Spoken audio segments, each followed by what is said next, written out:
How's it going, everyone? And welcome all in for another edition of the unofficial WCC Hoops podcast. I know it's been a few weeks, have been kind of spotty since the season concluded, and a lot has happened since the last episode, talking about Grand Canyon and Seattle U joining the conference. We're going to get back into it, and there's some big topics to talk about, and we'll go over those over the next few weeks, not everything into this episode, but a few things. We're going to talk about some of the bigger surprises of this offseason, or at least my biggest surprises of the offseason. We'll talk a little bit about the transfer portal change. The Men's Basketball Oversight Committee has reduced the transfer portal window. And then maybe the biggest one, at least of the last week or so, is that there have been a lot of schedule announcements, not only multi-team events, but also the WCC announced its matchups just this past week, and that's where we're going to start. That's where I'm going to start, with the WCC home and away matchups. So as I anticipated, as many of us anticipated, and was kind of half confirmed leading up to this, we will have an 18-game schedule on the men's side for conference play. So it will not be a full round robin, but it will include is a full round robin with 8 of the teams, 8 of the opponents, with one playing home and one playing away. So very much like what we had in the WCC when we had 10 teams when BYU was still in the league. And that's kind of what we're going to see for this one. So again, 18 game schedule. It looks like if we are going to be focused on that WCC tournament, which would be the weekend of, believe it's going to be like March 7th through the 10th, somewhere around there, for keeping the same dates. With no buys, the regular season would begin that first week of January, giving 9 weeks for conference play. If we do get any level of buys in there built in, or otherwise, like we've had the past year, then we would probably be looking in that last week of December. That Christmas week would be the first week of conference play. So we'll see on that part. And we also don't have dates, so we don't necessarily know like who's going to have like the best or worst schedule or whatnot. But we do at least have some indicators of what that might look like moving forward. And just taking a look at some of the matchups, or at least the non-matchups maybe, that we have that are kind of the most surprising. I think one of them that stands out is obviously who is playing Gonzaga, who is playing St. Mary's, or who doesn't have to play Gonzaga, St. Mary's twice in this coming season. And one of them is San Diego. San Diego will only have to play St. Mary's once at home, or once in San Diego, and then they will travel to Spokane to take on Gonzaga. The other team who is going to be in that same scenario is going to be Pacific. They too will only have to play Gonzaga and St. Mary's once. They will host Gonzaga, and then they will hit the road to play St. Mary's. And with these two, I mean, honestly, like San Diego, I think is still a little bit more of a flux with their roster. But based on what Pacific has been able to do this offseason, I think that they not having to play St. Mary's and Gonzaga twice may end up benefiting them the most this coming year. Because I think that even just based on what we see on paper, they look like they're going to be a lot better than they were a year ago. Coach Dave Smart has brought in a lot of really critical pieces. I think that they are going to be in position, again, not having to play Gonzaga St. Mary's more than once, that they will have more opportunities against the bottom tier of the conference, and might be able to kind of sneak up there into the middle tier. So I think that's a big, big get for Pacific, which it does look like what happened is that they kind of did what we did a couple years ago, and that teams at the bottom won't play necessarily the teams at the top, and it'll kind of be that sort of tiered system on who gets those home and aways, those single game home aways. The other one that probably really stood out to me was USF and Santa Clara. So USF and Santa Clara also had a little bit, they two will also only play the same two teams once, Portland and Pepperdine. So the Dons and the Broncos will only have to play Portland and Pepperdine once apiece. And the one thing I think that is interesting to note on that front is that USF, as the example of this, and Santa Clara to a lesser extent was like this last year as well, is this kind of sets them up to have a little bit of a tougher road, because going into this season, I would probably have put Pepperdine and Portland as maybe being the bottom two teams in the league. And USF, that's where they kind of did most of their damage. They were 11-1 against everybody else in the conference except Gonzaga and St. Mary's, and they were 0-4 against the top two teams. By removing two of those lower tier games, I think this is going to make it a lot tougher for USF and Santa Clara as well, because they too were in that similar boat of kind of handling their business against the bottom tier. And I know Santa Clara had a couple more hiccups than USF did, and they also got the win against Gonzaga.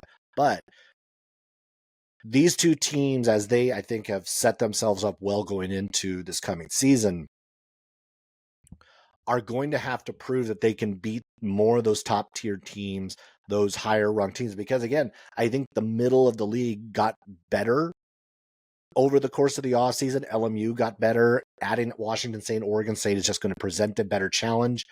You have, like, again, I mentioned Pacific. Pacific got better this past offseason. So you have teams that are going to be better and are going to, I think, better challenges for USF and Santa Clara. Remember, like, Pacific almost beat USF in Stockton a year ago.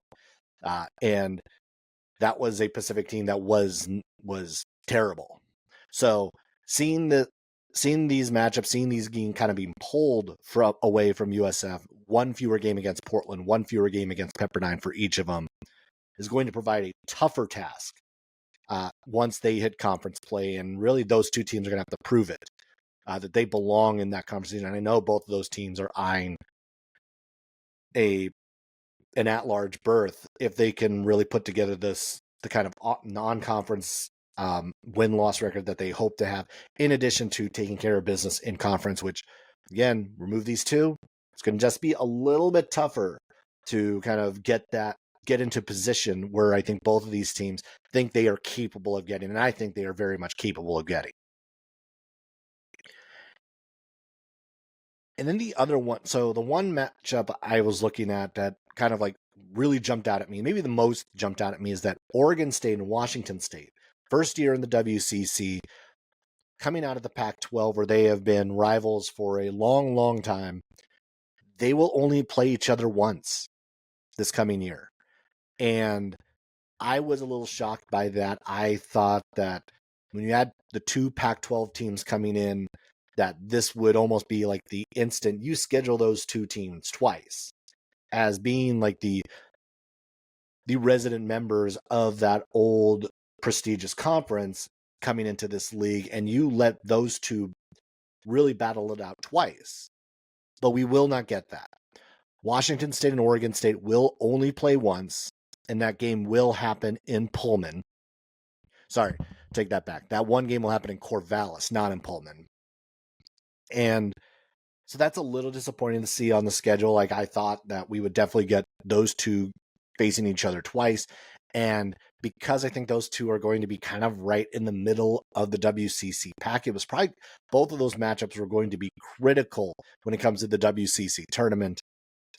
But in the midst of like the team that's kind of like right there with them, that's going to be kind of in and out, is going to be LMU. LMU gets both, and they're kind of almost in the unfortunate scenario as well. LMU only gets Oregon State once and only Washington State once, and they will host Oregon State, and then they will travel to Pullman to take on Washington State. For LMU, this is a team that on paper does look much better than they did a year ago. I think the pieces fit a little bit better. Bringing in Lorenzo Romar to help with that, I think, has been a big lift for that program. But they still have a lot to prove, because they have still yet to be able to put consecutive winning seasons together. and this is not just a Stan Johnson thing. This has been an LMU program thing for 30 years. This is a program that has yet to have back-to-back winning seasons since 92.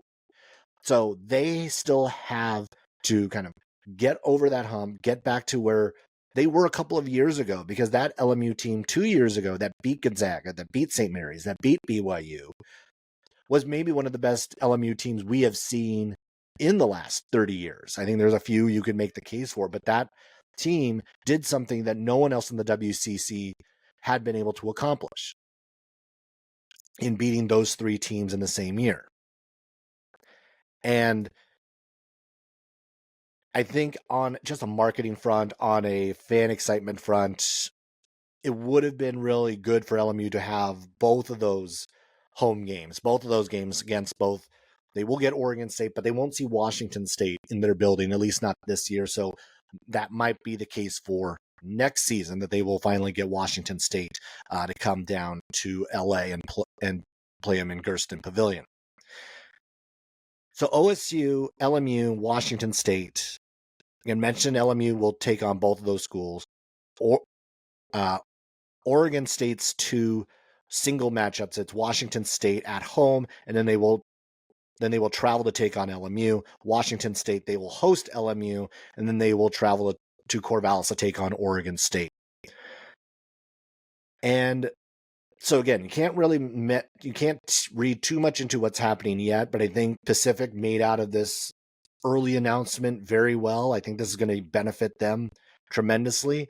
And I think the biggest challenges are going to be for USF and Santa Clara, because now they are going to have to lift a little bit more from and be better against the better teams in this league. They're going to have to be better against St. Mary's. They have to be better against Gonzaga. They're going to have to be better. Again, I'm going to throw Washington State and Oregon State in that mix, because even though there has been a mass exodus from both of those programs in a number of ways, that you still have to respect the level of those programs and the notoriety of those programs and the success that those programs have had over a long period of time. Keep in mind, as I think a lot of people forget, and even sometimes I forget this great number of times, Oregon State was in the Final Four not that long ago. And while we don't usually think of Oregon State's basketball program as being at that level, and for the most part they haven't been, they're very up and down. They have more tournament success than anyone in the WCC over the last decade, than maybe except Gonzaga. Definitely except Gonzaga. And you cannot overlook either of these programs, because they know how to fight through a tough conference. This is what they've done. These two programs have been able to do in the Pac-12 for a long, long time. Washington State obviously got into the tournament a year ago. And yes, new head coach there, but you have an Oregon State, at least on the coaching front, that stayed packed, that stayed consistent going into this year. So that's going to be, I think, a good thing. That's going to be a good thing for Oregon State coming into the WCC, that they will have the experience of having played tougher opponents on a night in, night out basis in the Pac-12 than you would see in the WCC. Obviously, you can argue the top of the WCC has been just as good, and at times maybe better than the top of the Pac-12 had been. But the bottom, there was no question that the bottom of the Pac-12 was better than the bottom of the WCC. And that depth, that night in, night out competition that Oregon State and Washington State saw is going to benefit them now once they start playing in WCC play. Even though I will say, at least it feels like seven of the 9 existing WCC schools did get better in the offseason. All right. So as we talk about like just the additions in the offseason, what has happened? The transfer portal has been a huge part of that, and what the changes have looked like, who's been coming in, who has left, and all of that. And it's even changed as how you're recruiting freshmen and what that looks like, NIL, all of that. And a few weeks ago, it was announced that the NCAA Men's Basketball Oversight Committee will reduce the transfer portal from 45 days to 30 days. And it would open after the second round of the NCAA tournament has completed. This is a step in the right direction, at least for the chaos that the offseason had become.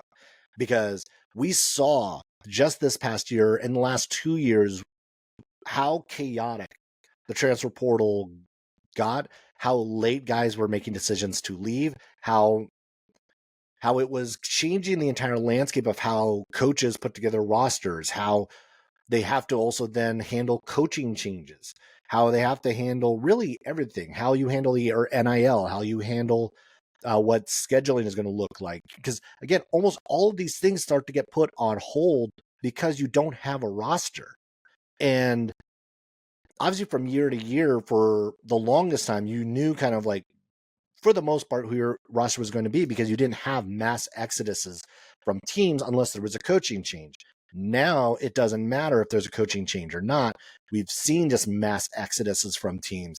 We've seen, the WCC, and yes, I think in most cases there was a coaching change. Washington State, Pacific, Pepperdine, those teams, Portland, all saw massive upheavals on the roster, and those teams had to rebuild quickly and try to find the right pieces that are going to fit. And then even the added wrinkle of like, okay, you have a new head coach and they have to get settled and they have to start recruiting at maybe a different level. I'm kind of thinking about Washington State and David Riley, how he's had to kind of change the level in which he's recruiting, because even if he's not going from all the way to a Pac-12 level conference, you're still moving up a league. The WCC is a better league, obviously, than the Big Sky, which is where he's coming from. And you have to recruit differently and recruit accordingly. We saw a short window of success when Portland brought over Shante Leggins, and he brought in a bunch of the Eastern Washington guys, and that worked for a little bit. But you have to keep it going. You have to keep the program moving forward. And we've seen Portland hit a wall. And in many cases, you could say that program has regressed over the last few years since that kind of like early surprise jumping out the gate. That Portland program has been a struggle for a long time. So they can. That Portland program I still feel does have a lot of potential, but they need to get moving in the right direction. So Washington State, to an extent, is a little bit in that window where you bring in an Eastern Washington head coach, you brought in a bunch of former players from Eastern Washington. Can you then succeed consistently at a higher, well, I guess for head coach David Riley, it's a higher level, but for a Washington State program, it is a lower level. Overall going into the WCC. But again, near like 2 returning players from last year's roster. So it will be a brand new team in Pullman. But all that said, I think this is for the portal. I think it's a good thing because it helps to solidify these rosters sooner, and it helps to bring back kind of like I think the portal overall is a good thing. I think players and student athletes should have the ability to be able to control their options and control their fate and be able to kind of go where they want and be somewhere where they feel comfortable, feel somewhere where they're valued, and all of that good stuff. At the same time, there has to be more risk. They have to at least put more rules in place so that this doesn't just it's not a complete rat race for a month and a half during the NCAA tournament. Because again, we saw it happening, guys hitting the portal the second their conference tournaments were done. And that's not something that should be happening while your biggest event is happening. If we're going to compare it to professional sports, and as we start to go further and further down with the NCAA cases and the settlements and all that, it's like we are getting closer to professional sports in college.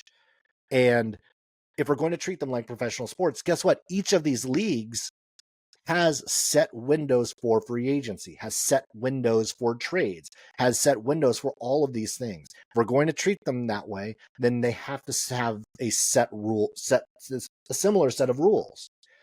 And I think this is at least one step toward putting in something that's similar to what we see at the professional level in the NFL and the NBA and in Major League Baseball. I personally would have moved it after the Final Four, after the title game is done, so that you have your true offseason, and after the postseason, that's when it hits. But it's going to be after the second round of the tournament. It will last for 30 days. So ideally, that means that we will be all set and done with the transfer portal before May. Okay, so there were a lot of surprises that came out of this offseason. Like seeing the NCAA actually do something that was right, I think, is always a surprise in the offseason. But I'll stick to very specific WCC surprises this offseason because there were a lot. I have considered putting the Grand Canyon Seattle move in here, but I don't think that was complete surprise. I think it was just a matter of time. We could talk about just like who left, some like coaching changes, whatnot. I don't think it was I don't think the coaching changes at Pepperdine or Pacific were a surprise. I don't think that what we saw at Washington State, the coaching change at Washington State was a surprise. I think there was definitely a lot of writing on the wall that Kyle Smith probably would look for something elsewhere to stay in a higher league, a power league.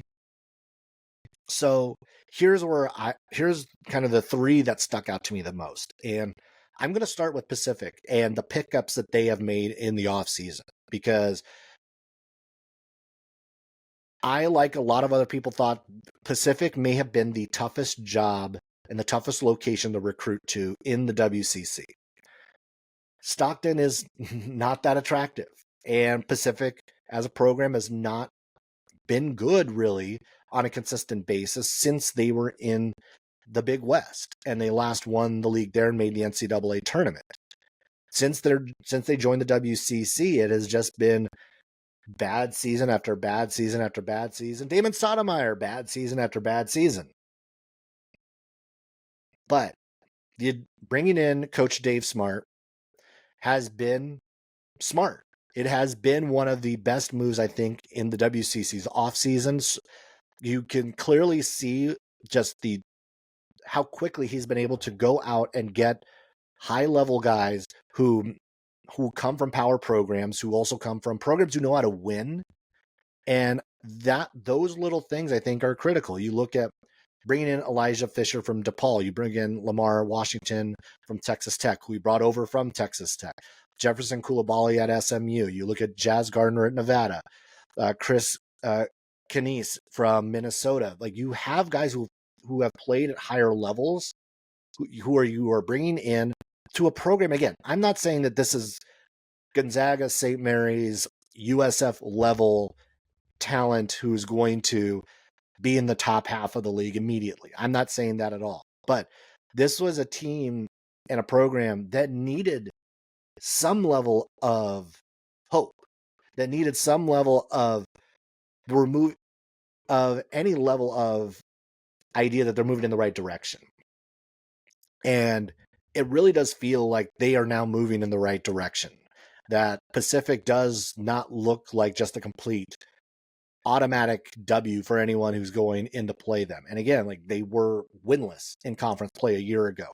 So there is only one way to go, is up. But I think that this Pacific team does have the quality of player and the quality of coaching that I think that they're going to surprise some teams in WCC play. Do I still think they're probably going to be in that lower maybe third of the WCC? Probably. But they're not going to make it easy. They're not going to be the pushover that they have been the last few years. I mean, again, I mentioned that they almost beat USF a year ago. They almost beat Gonzaga a couple of years ago. They gave Gonzaga a run even last year. So this Pacific has been able to not challenging, but they have made it tough on teams going into their building. And with, I think, an improvement at the head coach, an improvement of the roster, that this Pacific program has been one of the bigger surprises of the offseason, and got to get to playing games, got to get to actually going through conference play and seeing really what we're looking at. But Pacific, I think, has done about as good of a job, probably way better of a job than any of us actually thought that they would do this offseason. So Pacific is definitely one of my biggest surprises of the offseason. The other one I would say is kind of the fall off of Washington State. And this is where it gets interesting, because there are so many factors going on with that program as they transitioned leagues. Again, let's start off with they transitioned from the Pac-12 down to the WCC. And I know, like, we'll talk about, like, oh, the Pac-12 wasn't all that good, blah, blah, blah. But if you looked one and two, three, okay, maybe like they're like that's comparable. But once you got past that, it was no longer comparable. Like the 8th, 9th, 10th place team of the Pac-12 were clearly better than the 7, 8, 9 teams of the WCC. That's not even up for debate. And Washington State, for as good as they did a year ago, for having a tournament year, a great year under Kyle Smith, they had Jalen Wells is going into the NBA draft. They had a very good year a year ago.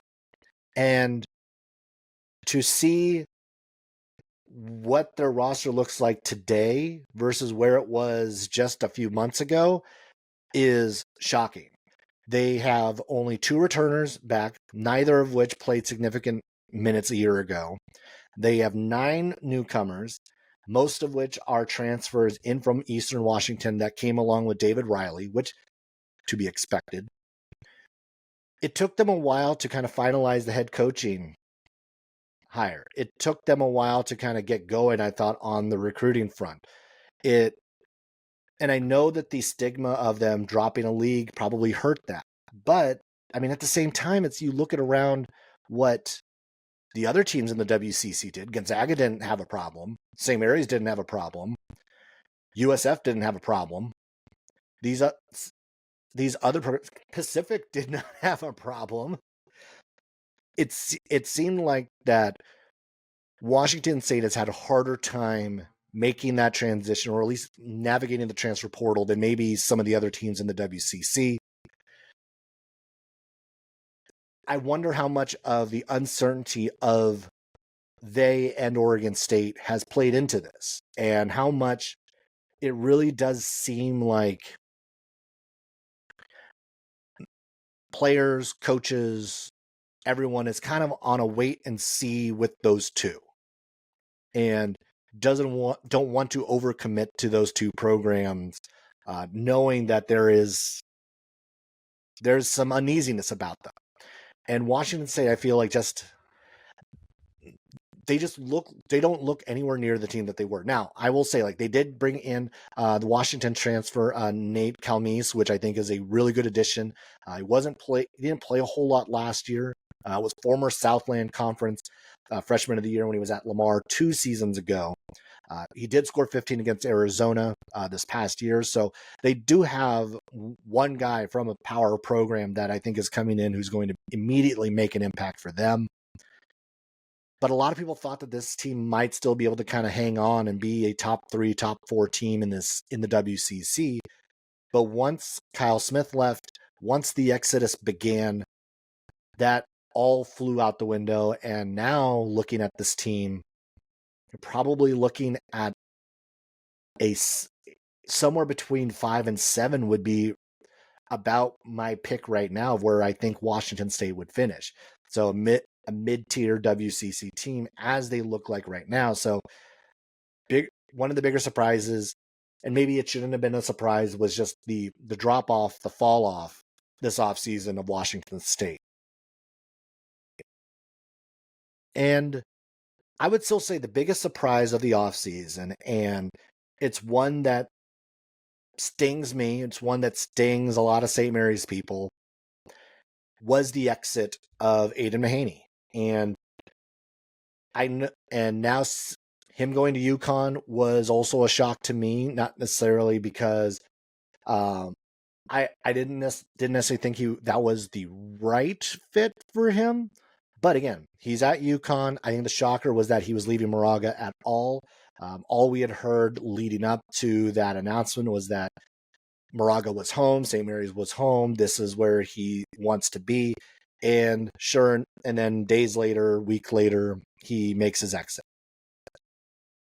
Now again, I've been on record as far as saying I don't begrudge him for looking to try to elevate his game to a different league with a team that has had far more tournament success than St. Mary's. And yes, you can point out that he himself has not been very good in the NCAA tournament in the two back-to-back years in which he has played in that tournament. But the shocker was that he left because of his connection to that school, that coaching staff. He grew up down the street from St. Mary's. He's known that gym from the time he was little. He's known Randy Bennett from the time he was little. He was on the same high school team with Randy Bennett's son, Cade, who's on the St. Mary's team as well. That was probably maybe the biggest shocker, only because of he was almost Mr. St. Mary's.